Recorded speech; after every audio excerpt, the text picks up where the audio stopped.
Good afternoon, YouTube. In today's video, I'm going to be talking to you about how to build big arms as a power builder. So as a power builder, that means you are under the constraint of trying to increase the strength of certain movements, whether that be the traditional power lifts, the squat, bench, and deadlift, or other lifts such as the overhead press, barbell row, chin-ups. Anything, if you are pursuing strength, that is going to take a significant chunk of time in your workouts. So how do we fit in arm training for that? Because there is some utility to doing direct arm training for the purpose of strength, but generally speaking, arm training really is more so for a size endeavor. It's more so for that purpose. So, as a natural lifter, not just being a power builder, not just being a power lifter or a bodybuilder, as a natural lifter, if you are not taking any type of, restoratives, isolation will likely be necessary for you. So a long time ago, I forgot when this video came out, but it was a collaboration between Brian Alsrew and Juji Mufu. So Juji, really good bodybuilder, very popular bodybuilding channel.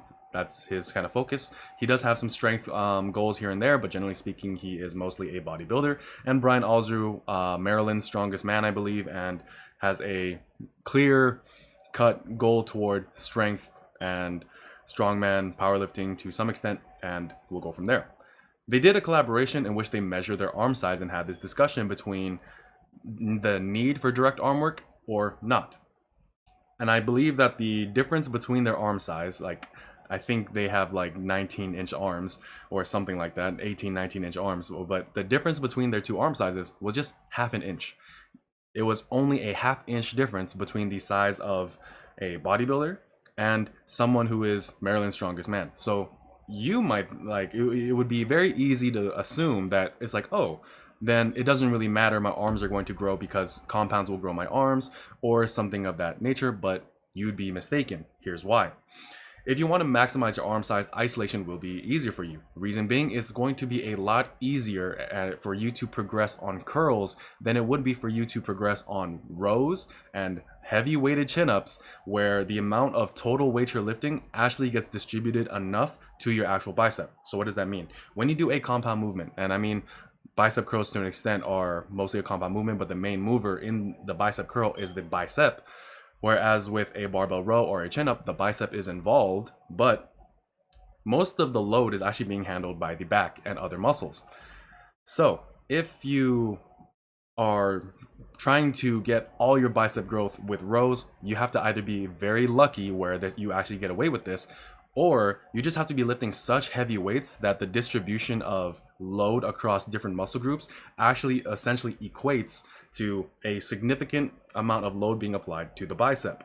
Whereas with a bicep curl, 50 pounds of a bicep curl, most of it's going to the bicep. Whereas if you do 200 pounds on a barbell row, most of it's going to the back. How much of it is actually going to the arms? So if you look at it from that sense, if you are Maryland's strongest man and you are doing heavy chins, heavy rows all the time, and these rows are just ungodly heavy, and while not impossible for the natural lifter, it will just take a long amount of time for the amount of tension on the bicep to actually be enough to elicit big ass bicep growth, in my opinion. So if you're trying to actually maximize your bicep size, you do need to isolate. And here's another reason why I believe isolation is really important for a strength athlete. This is why I think power building is, power building, it can be described as old school bodybuilding, or in my opinion, proper strength training or proper bodybuilding. Doesn't really matter. The reason why I think isolation is so important for the strength athlete, though, is that it does carry over to strength, not directly, but through other means. Meaning, if you do isolation exercises, the chances of you don't get burnt out nearly as bad from an isolation exercise than you do from a main compound movement. So let's say you have a weakness in your bench press, and this weakness can be addressed through your triceps. It is going to be a lot easier to recover from some extensions than it is if you were to just do more benching, more close grip benching, or something of the like. If you do isolation exercises, you're able to put tonnage into a direct place without putting too much fatigue on the entire body, on your nervous system, and you're able to progress from there. So that's one reason why when you do isolation work as a strength athlete, it's beneficial.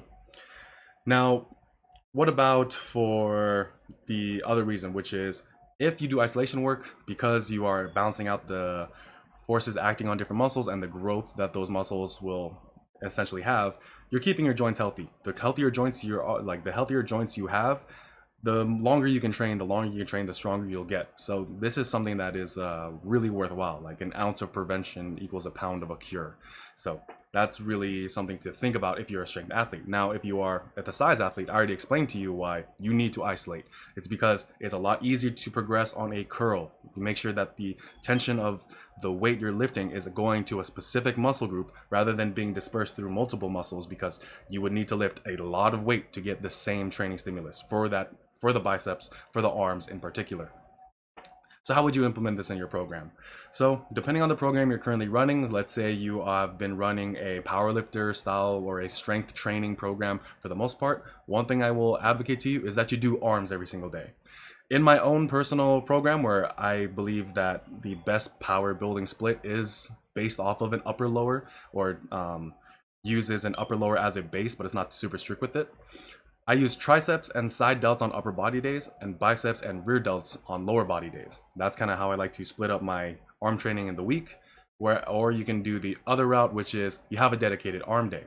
Now, I'll be making more videos on an arm day because I think an arm day, it can be done really, really well or really, really bad, where it can be like a waste of time, a distraction, or it actually detracts from your main work and your main goals, which is not ideal.